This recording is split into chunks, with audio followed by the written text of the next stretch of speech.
A Era de Ultron. Agora sim, o último capítulo do Bendis nos Vingadores. Chega agora aqui no Gibizinho. Fala galerinha, eu sou André Giovanella, sejam bem-vindos ao Gibizinho, hoje com a Era de Ultron. Sim, é o último capítulo do Bendis, não tem nada a ver com o filme, então você pode ficar tranquilo. Ou se preocupe, né? Não sei o que é pior, mas primeiramente nós vamos dar uma olhada nessa edição antes de chegarmos a alguma conclusão. A Era de Ultron, agora sim é o capítulo final da Era Bendis. Tá? Então depois de Vingadores vs X-Men vem essa saga aqui, que é meio que um futuro alternativo aí, né? Um negócio que aconteceria aí, né? Enfim, na passagem do Bendis, mas acabou sendo suprimido, saiu aqui como se fosse uma realidade paralela, né? Chame como você quiser. Mas na verdade teve até algumas repercussões ali na linha do tempo. Enfim, né? Coisas da Marvel. Bom, a arte, não sei, vai dar para enxergar direito aí, mas tem o Bryan Hitch principalmente, né? E tem vários outros nomes bem importantes, né? Da Marvel. E nós temos a história que é o Ultron conquistando o mundo. Sempre lembrar desse tipo de vídeo aqui é o Destrinchando, né? A gente vai longe aqui, a gente vai ver tudo o que aconteceu aqui nessa história. Ajuda como um resumo para você que já leu faz tempo, para você lembrar. E sai para você que não leu, decidir se vai querer adquirir essa edição, enfim. Mas vai ter spoilers, né? Não adianta. Bom, nós temos essa história aqui, então se passa no futuro, depois que o Ultron conquistou o mundo aí, de alguma forma, né, que depois vai falar como é que foi, né, vai falar que o mundo está dominado por Ultrons, Ultronzins, né, se você não conhece o Ultron, ele é uma inteligência artificial e ele tem um monte de drones, que é uns robozinhos aí, ele só comanda, né, não é ele, e os robozinhos são igual a ele, então às vezes é difícil achar quem que é o verdadeiro Ultron. No submundo aqui da cidade destruída, Nova York, nós temos aqui o Cabeça de Martelo e o Coruja. Eles estão com um prisioneiro e o Clint Barton está indo ali atrás dele. Notem assim que a arte aqui ela é muito semelhante, até o estilo da escrita, assim, o roteiro mesmo, lembra muito Supremos, né? Uma coisa mais violenta, etc. Aqui. Acho que até o Bendis pegou como referência e a arte do Bryan Hitch, né, como ele desenhou Supremos, fica bem parecido. O tom da história também, né? Não só a arte. Bom, o que eles estavam prendendo aí era o Homem-Aranha. O Homem-Aranha ia ser usado como moeda de troca lá para ser amigo do Ultron, porque o Ultron está matando todo mundo. Veja aqui, ó, os robozinhos dele. Eles passam pela cidade matando todas as pessoas, né? Ele não quer a humanidade na Terra. Essa é a moral.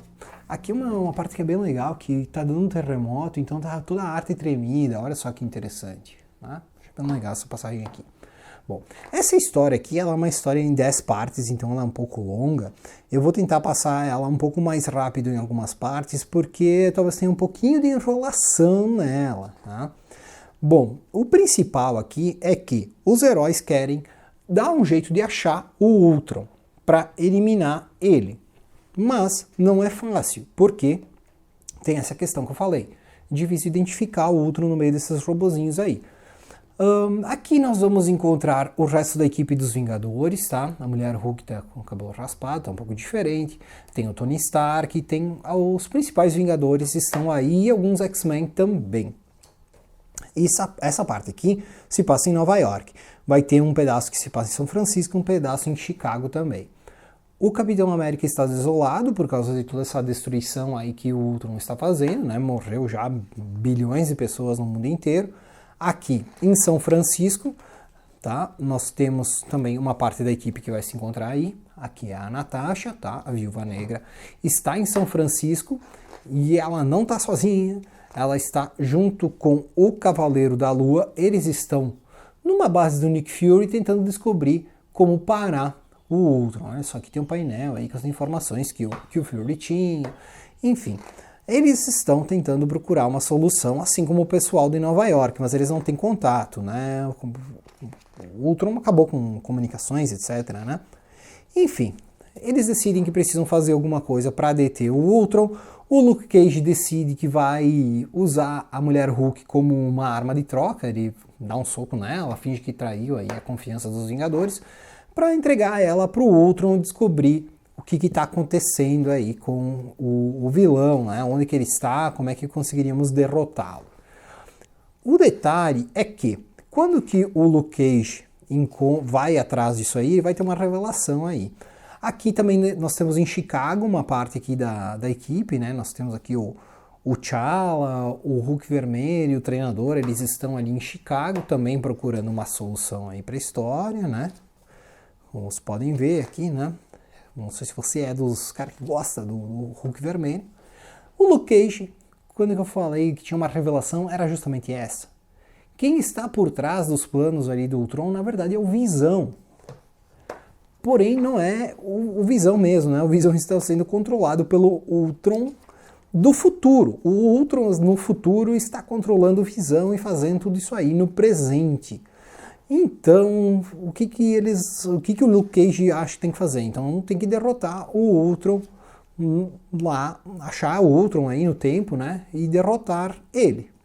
Então, os heróis se juntam, descobrem que tem uma base do Nick Fury na Terra Selvagem. Aqui, ó, eles chegando na Terra Selvagem.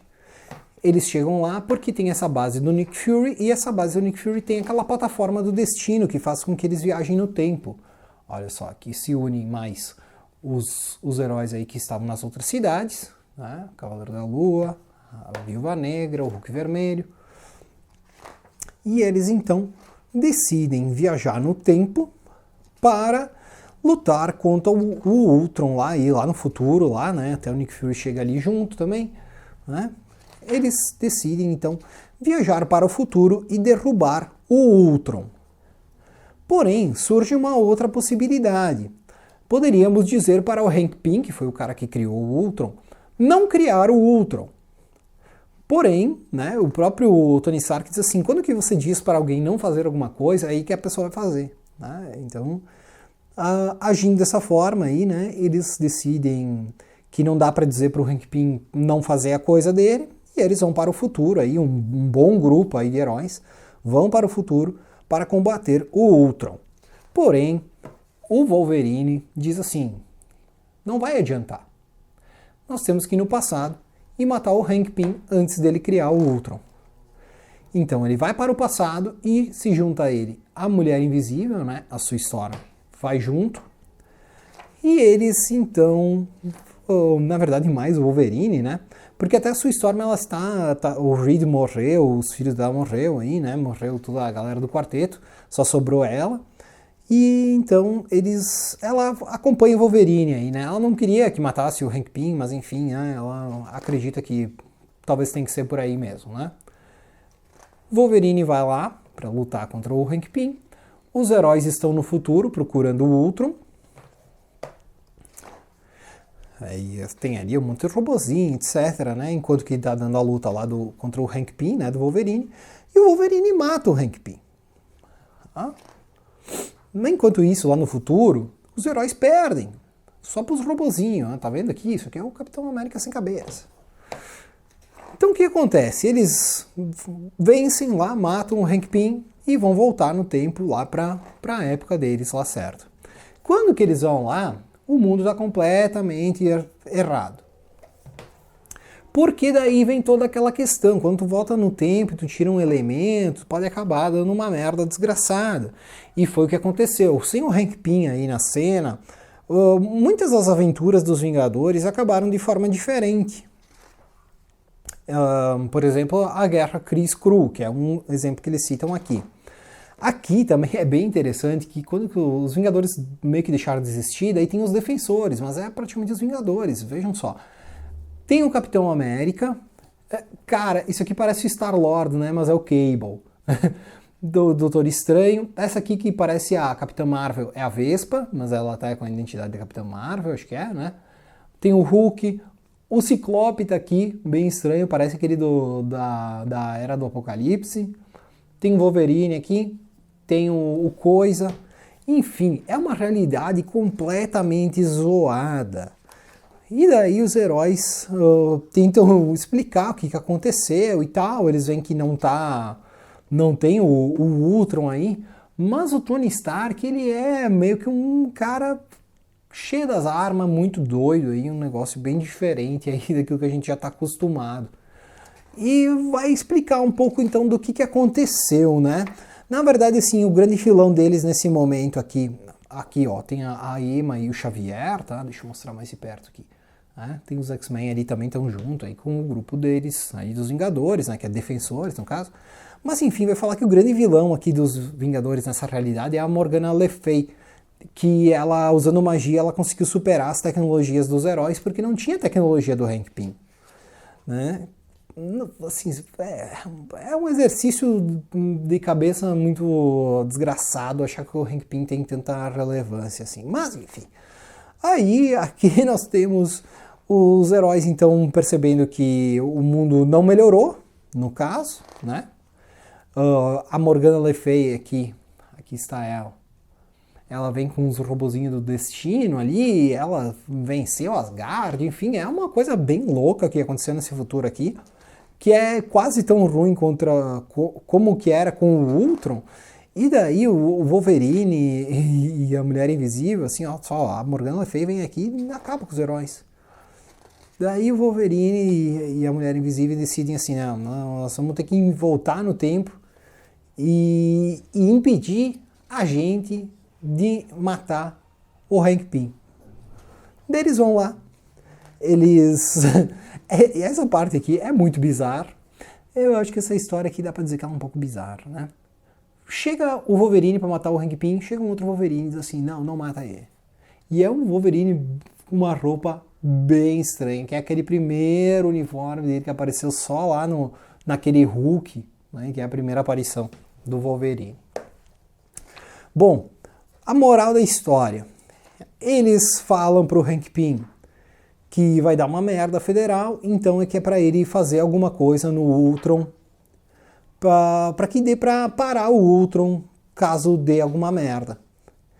Então, no retcon mais desgraçado que o Bendis fez, ele fez com que o Ultron tivesse meio que uma chave de segurança, e aqui já tem uma formação dos Vingadores que é parecida com os Vingadores Secretos ali, né, que foi ali uma das últimas coisas ali do Bendis, que nem foi o Bendis que escreveu, mas enfim, é aí nessa finaleira do Bendis, que a moral é a seguinte, então, no momento em que deu a merda, que foi quando que esses vilões aqui meio que ligaram o Ultron do futuro, que foi aquilo que teria acontecido antes ainda da história lá do começo, tá? Nesse momento aqui, quando que o Ultron aparece, eles lutam contra o Ultron e daí o nosso amigo Hank Pym, né, botou aquele vírus, aquele negócio dentro do Ultron, o Ultron tenta fazer o negócio e não consegue, daí ele é derrotado. Daí você pode dizer assim, poxa, mas o Ultron foi um vilão há muito tempo, por que só agora então ele ligou esse negócio aí? Daí tem ali uma explicaçãozinha do Bendis aí, bem estranha quanto a isso.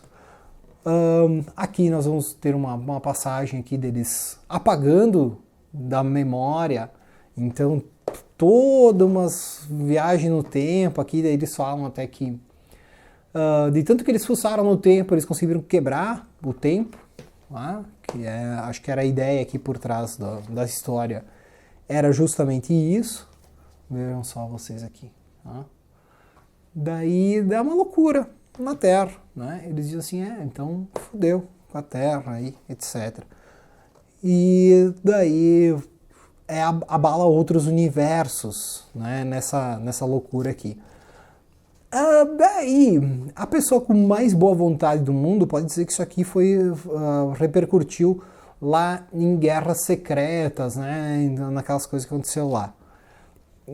Mas acho que talvez, não sei, hein? Olha só, acho que até vinha a Angela lá diretamente de Spawn para o universo Marvel. Enfim, daí, por fim, nós temos uma historinha aqui do Hank Pym mostrando a origem dele, mostrando ali por que ele faz as coisas que ele faz, etc. e tal. Bom, é uma história assim, ó, meio questionável, em que daí a gente vai questionar mais isso agora. Pois é, não é uma história muito fácil de se entender, não é uma história muito fácil de se explicar. É uma história que você vai ler, você não vai entender direito. Aí você vai ler de novo, você vai preferir não ter entendido direito como estava na primeira vez, né? Porque no momento que você entendeu direito era melhor não ter entendido. Enfim, a Era de Ultron, tá? Antes de mais nada, antes da gente ir para os pormenores, caso você não seja inscrito aqui no canal, por favor, se inscreve. É o canal que está em ascensão aí, é um canal que tem muito a dar. Mas primeiro você tem que dar a sua inscrição, beleza? Se inscreveu? Show de bola, te amo. Agora, indo aqui para os pormenores, indo para as conclusões, indo para a avaliação semiótica, indo a fundo nessa edição aqui. Primeiramente, tá? Primeiro eu vou falar daquilo que dá pra gente falar sem ter muita discordância, que eu acho que é da arte, né? A arte aqui tá legal, tá? Apesar de que eu acho que tem muita gente que talvez adore o Bryan Hitch e eu não sou tão fã dele. Acho que ele era legal lá nos Supremos, né? Não sei, assim, cada vez que eu vejo a arte dele, eu acho que talvez os Supremos não tenha sido tão bom assim. Mas enfim, tá? Eu sou mais ou menos assim em relação a ele, né? Quanto ao resto do pessoal, acredito que todo mundo viu aí, é um desenho interessante, né? Então, quanto à arte, eu acredito que nós estamos bem servidos aqui nessa edição, tá? Porém, eu acho que aqui nós temos o Bendis mostrando que ele realmente não estava indo bem nessa época.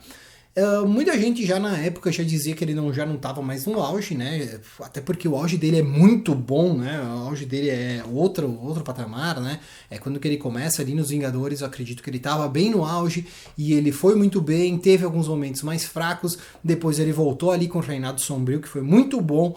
Todos esses vídeos aqui, a maioria dessas fases aqui, vocês vão encontrar aqui no gibizinho, tá? Então dá uma pesquisada aí, tem uns links aí nos cards.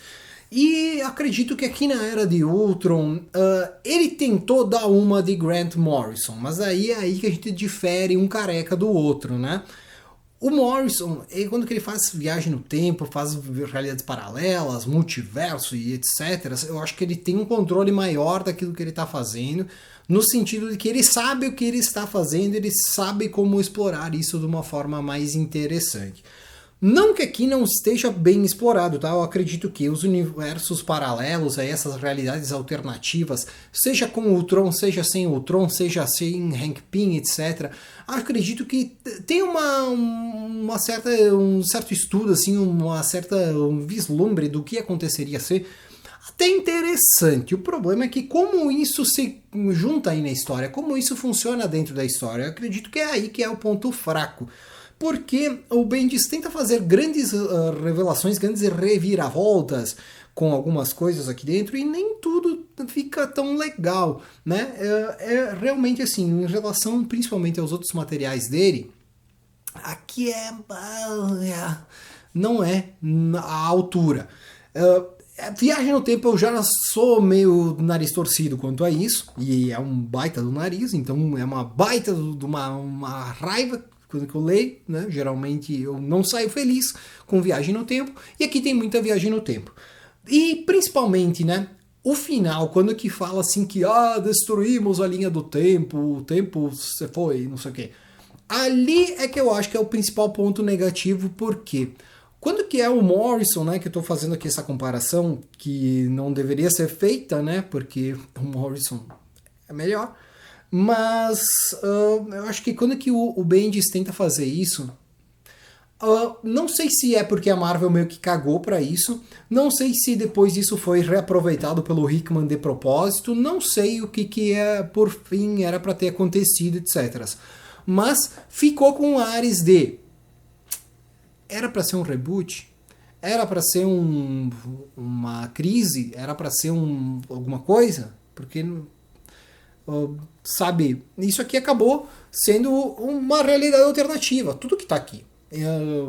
Aí alguém vai vir agora aqui nos comentários e vai dizer, não, mas porque isso, aquilo, aquele outro. Então beleza, talvez você consiga refutar aquilo que eu tô falando aqui. Mas isso aqui, aparentemente, aos meus olhos, e cronologicamente dentro da Marvel, aparentemente, e tudo leva a crer, e de novo estou repetindo os mesmos termos, porque de novo é uma repetição de que isso aqui não faz parte da cronologia. Isso aqui foi uma tentativa de algo que não deu muito certo, né? Aí, diga você se você gosta disso aqui ou não.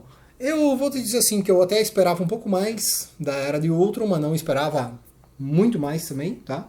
Talvez na época o pessoal já tinha uma esperança maior.